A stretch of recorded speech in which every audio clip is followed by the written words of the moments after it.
looloo tax xilaafa li tax amatul comme doxinu maa tey la doxinu maa tey sunu borom nanguwul mu yelif xilaafa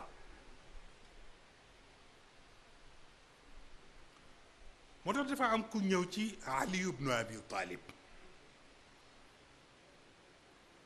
bi muy ñëwee ci Ali ibnu Abi Talib ni ko yow daal amuloo chance mu ni ko ci lan mu ni ko Abu Bakr jël na xilaafa gi ba jóge fi ñépp nangul ko te kenn werantewul ak moom Umar ibnul Xattaab jël na xilaafa bi yore ko ba jóge fi te kenn werantewul ak moom mais lu tax yow yaa ko Usmaan ibnu Affaan ngeen jël xilaafa bi ñépp lànk mu ni ko dafa am chance bu Abu Bakr ak Umar am te maag Ousmane amuñu chance ba mu ni ko chance bu mel nan mu ni ko Abu Bakr ak Umar dañoo amoon chance su am njaboot yu mel ni man ak Ousmane te man ak Ousmane ma ñàkk chance ba yem ci yow ak ku mel ni yow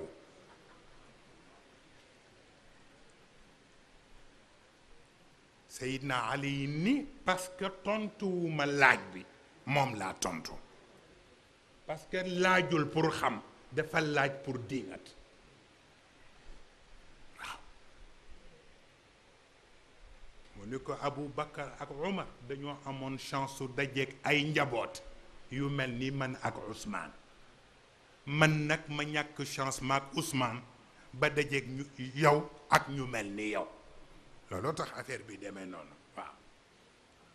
bu ko defee lu neex la amee responsabilité yàlla may la nga ànd ak ña nga war a àndal parce que li gën a yéeme ci àdduna bi moo di on gouverne tout sauf le cœur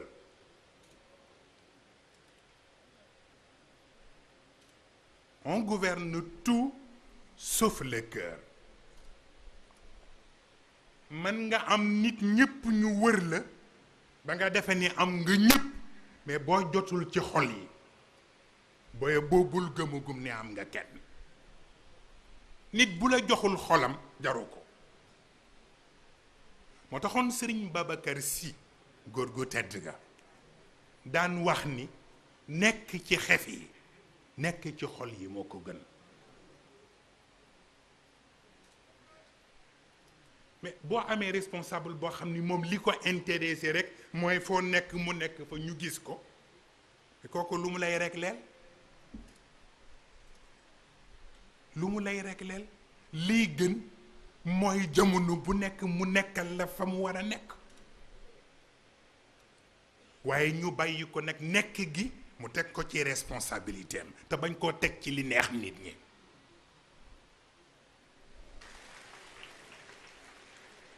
mi gis nga sunu boroom bi mu nomee Aadama xalifa ba noppi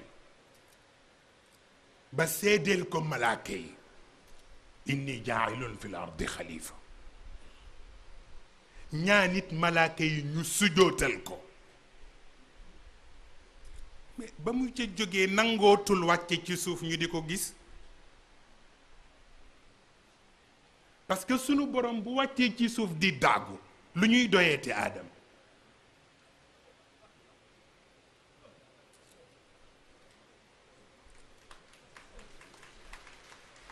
comme wax na fépp ni mooy xalifaam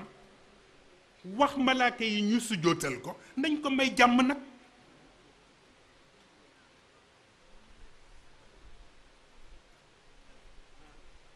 mais moom it li koy intéressé mooy an yaxkum bayna annaas bi ma araka allah.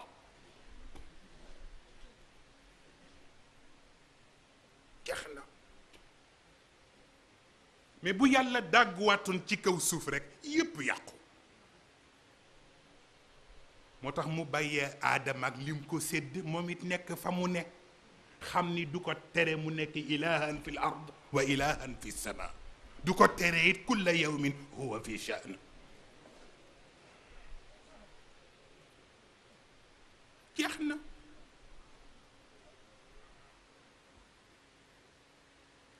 looloo tax aadama fonk ko ba dof bu juumee sax du nelaw ndax yàlla ak mbaaxam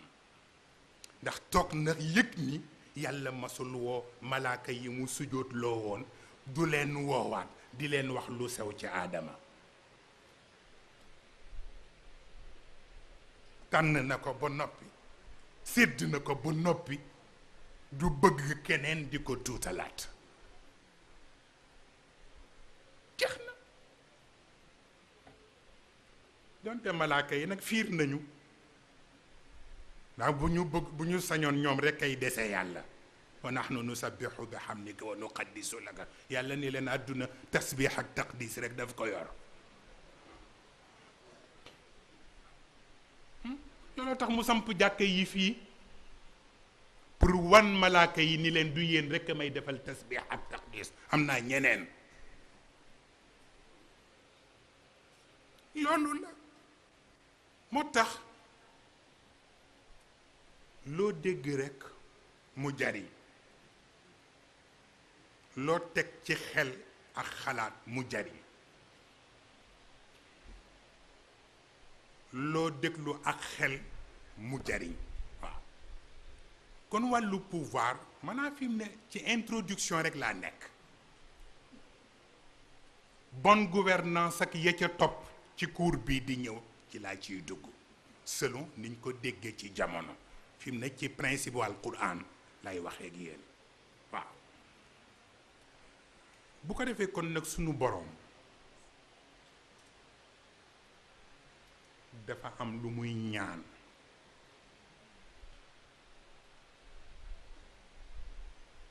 li muy ñaan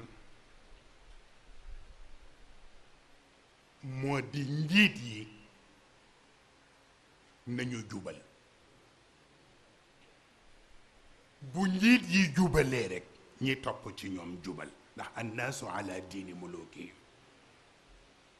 mais bu nee nag na njiit yi jubal bu leen defe ni nitu politique rek a tax may wax. ñett ñi ma tudd ñëpp dañuy dugg les hommes d'État les hommes d'affaires ak les hommes de Dieu ñëpp dugg nañ ci baat bi. ni ñëpp jubal waaw. an yaxkum bayna annaasi bi ma araaka allah wala takun lil xaainina xasita waaw. jeex na bu ko defee collaboration boobu moo jara bàyyee xel. xam nga loolu moo taxoon góor gi ca jamonoom bi muy génn yenn waxtaan yi mu nettali yaakaar naa ca Iba Mar Diop wax ni dafa gisee président Abdou Diouf bi mu waxtaaneek moom ba noppi président Abdou Diouf ni ko tàllal loxoom ni ko ñaanal ma. dañuy Cheikh nee na ma ni ko ñaanalal sa bopp ba noppi. parce que li ma yàlla yen ci domaine bi mu ma ko yene ba nga may yaakaar di ma ñaanloo yow it yàlla yen na la lu ni toll ci domaine bi nga nekk ba boo ko ñaanee mu tolloog sama ñaan. mais day fekk boobu nga gëm ko day fekk nga yegg ca waaw day fekkit nga xam ki nga amal affaire kan la. moo tax ma wax leen ni leen amul ci kenn koo xam ni cër bi la jox bi ñu la jox bu entier la desitu yàlla rek la jox. boroom am bi desitu yàlla la ko yàlla jox. borom mën-mën bi desitu yàlla la ko yàlla jox. borom sañ-sañ bi desitu yàlla la ko yàlla jox. moo tax bu mu naagu mukk. waaw waaw seetal lu ci nekk rekk fan nga ci jaar ba jaam yi jariñoo ko. fekk ngay servir jaam yi rekk yàlla di la taxaw. looloo taxoon baat bi ñoo tudde ahlul xalli wal aqd te ñu defe ni lu bees la. du lu bees.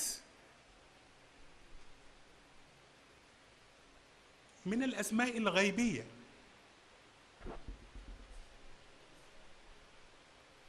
gis ngeen tur yàlla yooyu ma leen doon tuddal.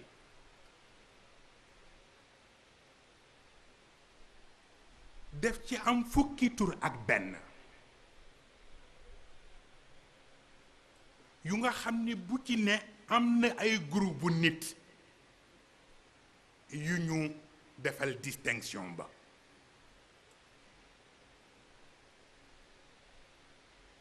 jamono bu nekk ñoom fukk ak benn yooyu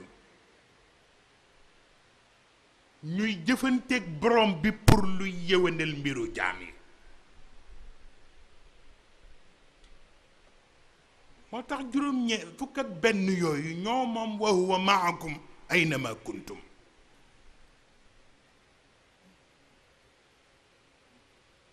parce que li ñu fas seen jom mooy fas yéeneetuñu jaam am soxla ba di tardé. am na ca jaam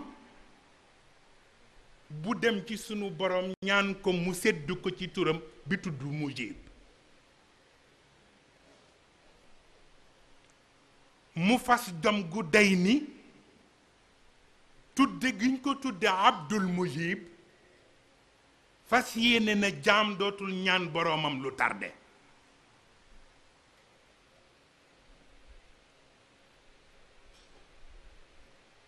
am ku dem ca boroom moom itam ñaan ko mu defal ko distinction ci turam bi tudd al malik. ñu tudde ko abdul malik. moom it mu def jomam ci ku yonewti état. responsabilité ba nga jël lépp lu lay jàppale ba mu jaar yoon tegu fa mu war a tegu moom it mu def ca jomam pour jàppale la ca. am ci ku dem ci borom bi ñaan ko mu defal ko distinction ci turam bi tudd al wahab. ñu tudde ko abdul wahab. waaw kooku def jomam ci képp kuy dox dara lay tax yàlla yëkkati ko jox la ñu def ca seen jom ba ku jógati ñu ànd ak yow ba yàlla jël loola teg ci sa loxo.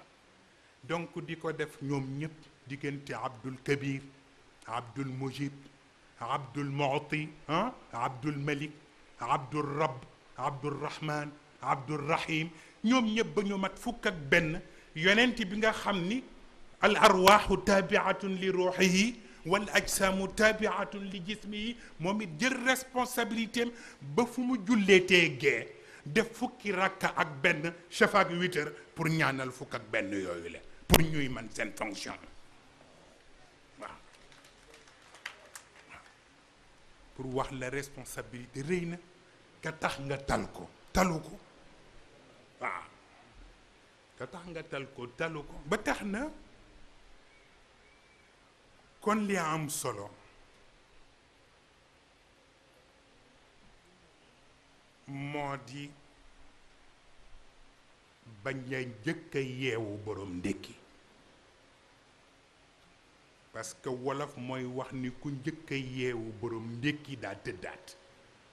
waaw sunu borom nag ku ko jox cëram rekk daa ko xam. moo taxoon muy bàyyilu xel ci alquran. nga xool histoire yëpp tous les grands ñi ñu mas a tudd ci histoire alam tara anna allaha ahlaka tubbaan wa ahlaka luqman ibna aadin wa aadiya wa ahlaka dal qarnayni min ba'di mulkihi wa ahlaka firawna taga wa najashiya ayna man saadu wa shaadu wa banaw ahlaka alkul. tey dama lay laaj tous les grands de l'histoire tey koo ca dem fa ñu ko xame woon presque fa mu dëkkoon ay ruine moo fa des léegi ñuy dañ si kumba ku kumpa ñoo fay ñëw waaye ñuy tëbbu si duñu fa ñëw. demal ca ahram ya pyramide ya nekk Égypte Firawna ma ko moomoon ña fay ñëw ñëpp dañuy ñëw pour dañ si kumpa rek mais ñëwuñu pour tëbbu si dara ci Firawna. nga dem Perse Paris ana Kisra fa mu dëkkoon yëpp tey ruine la ña fay ñëw dañuy ñëw pour dañ si kumpa rek ndax taarix waaye ñëwuñu pour tëbbu si ci moom. nga jóge fa dem Rome ci Qaysar muy César waaw la même chose. ana Alexandre le Grand ah te mooy Dul Qarnayn ah ana Luqmanul Hakim ayna Aad ayna Thamud ah ñëpp tey yàlla écrasé na leen. te il faut faire attention il faut faire attention. li xew Pakistan nga xam ni li mu jur ci ay sinistré moo ëpp li tsunami bi passé jur ci ay sinistré. nga dem Inde noonu nga dem Chine noonu ana Russie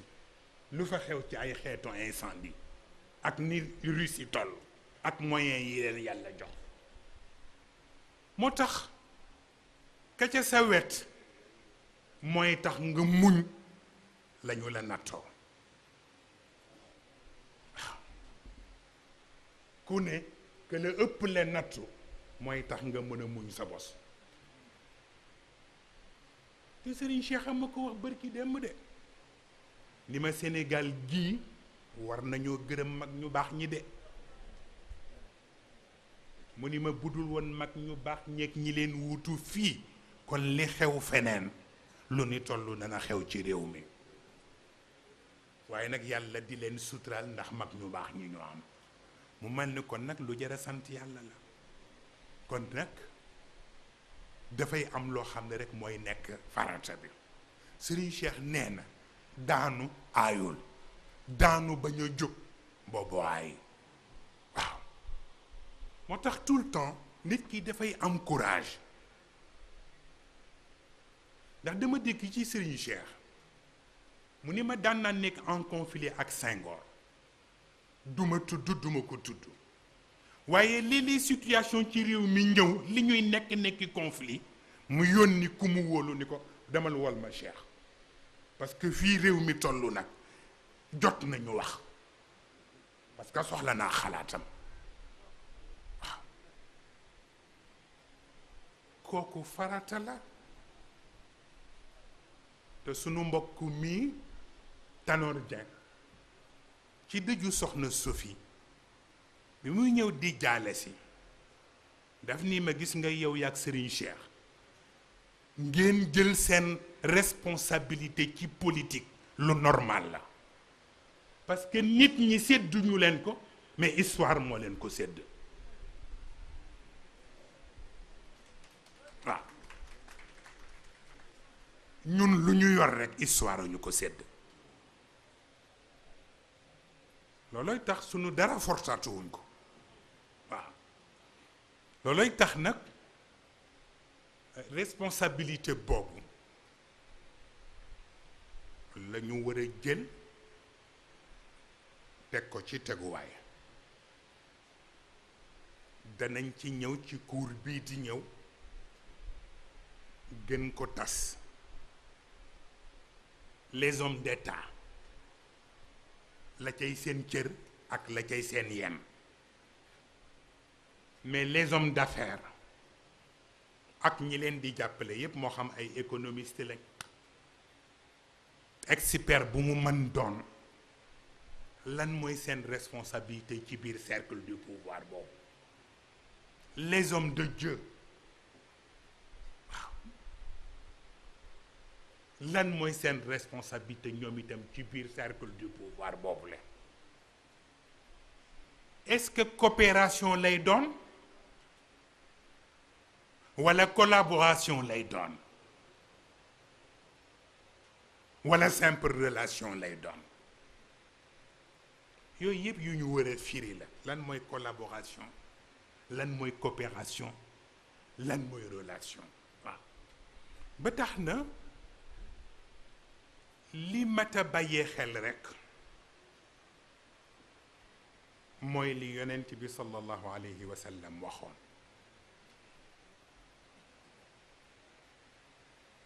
te moo di am na loo xam ni ku ko teral loo néew la yàlla dina la teral waaw te itam tooñ daf dul baax la Fédération des associations islamiques du Sénégal dañu organiser benn colloque fii en 1972 thème colloque ba moo nekkoon l'islam et la négritude xam ngeen ni keroog dafa fekk sax góor gi dafa sibru woon ba dafa forcer rek pour def communication ñi doon def communication yépp dañ doon taxaw def seen communication mais moom sibru bi moo tax ñu may ko mu toog ci chaise pour def communication mais gis nga grandeur yi bokkul xam nga ak modestie boobu mu commencé wax ni bien que souffrant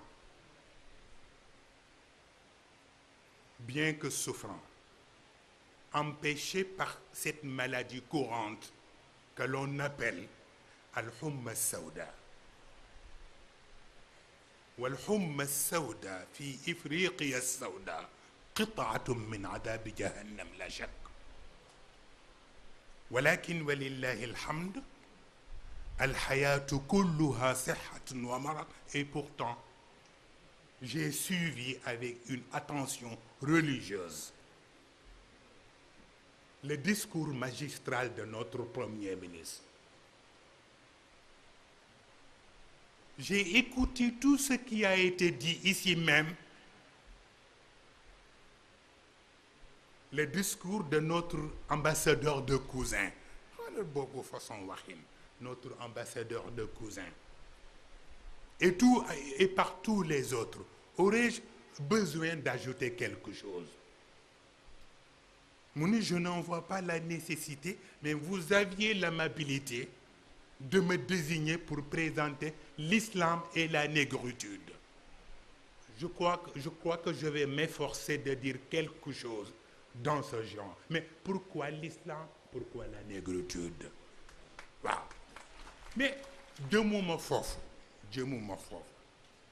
Laata góor gi di def communication am na ay arabisants yu dem ci mufti yi ñëwoon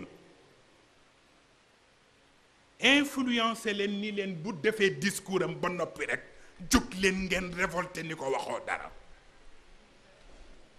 ay arabisants te xam nañ leen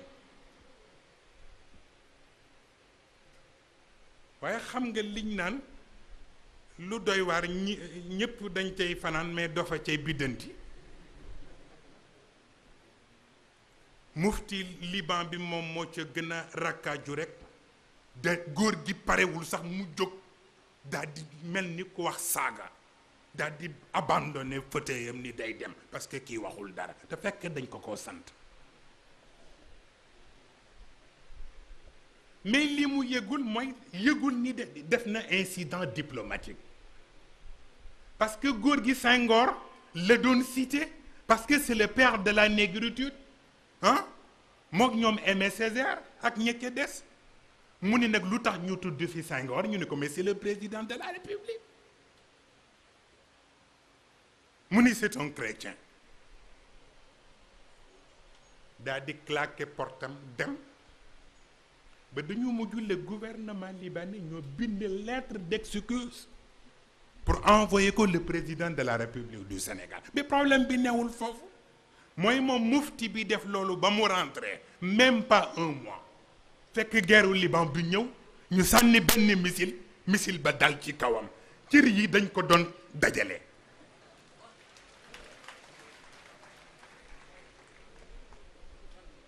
bañ koy jullee dañoo dajale daggitu yaram yi pour mën ko jullee moo tax am na ko xam ni même boo ko gëmul may ko orma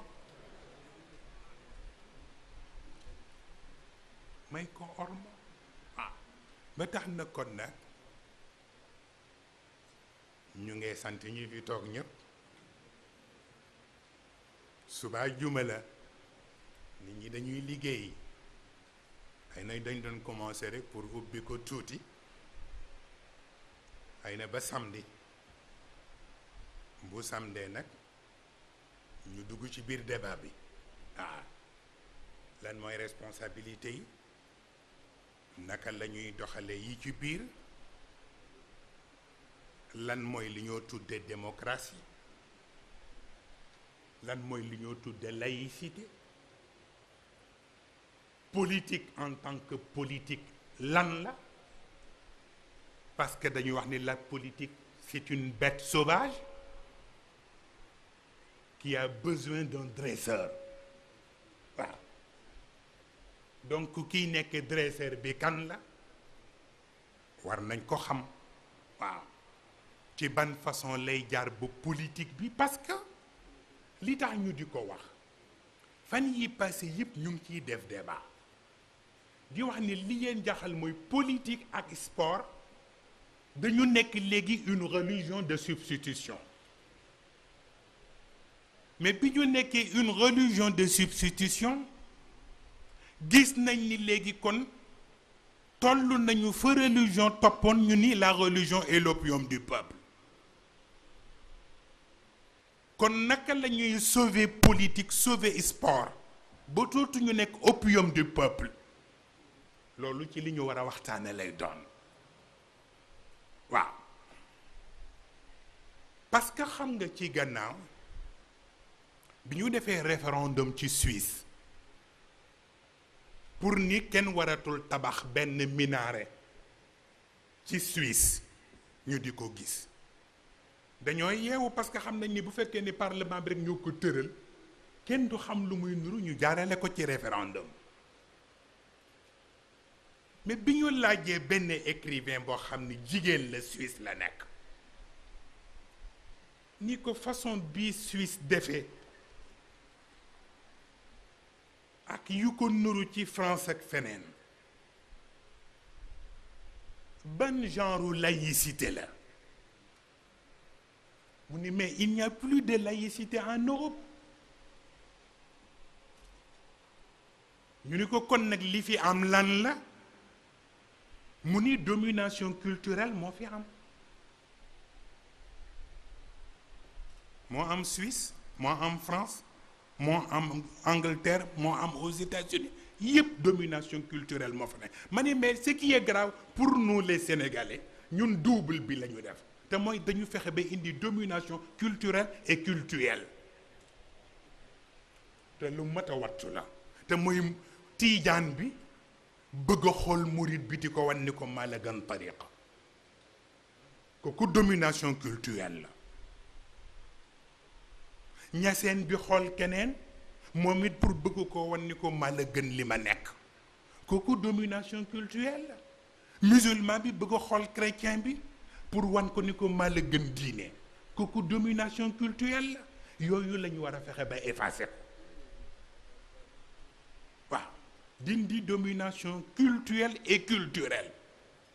def partage bi ne mu gën a rafete ku ne ñu bàyyi la ca la nga ne te may la jàmm waaw yooyu yëpp dinañ ci ñëw ci deuxième cours bi gën ko yaatal ci mbaaxu yàlla ak barke yonent bi ñu ngee sant ñëpp ñu ngee ndokkeel ñëpp ñu ngee balu àq ñëpp ñu ngee gën di déwénatiku ci weer wu tedd bi mu ngi guddi te suba ñëpp dañuy xëy liggéey te koor itam xam nga jot sax amul waaye itam ñu bari rek tabarkalla bëggoon na ñëw rek ñu barkeelu ci guddi gi barkalla ñu ngi sant ñëpp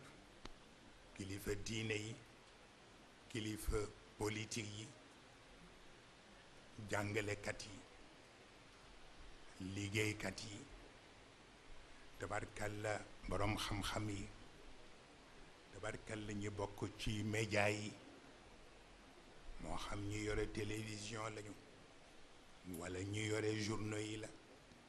wala ñu yore rajo FM yi kenn ku ne façon ba nga contribuer ci yëf yi wa tabarakallahu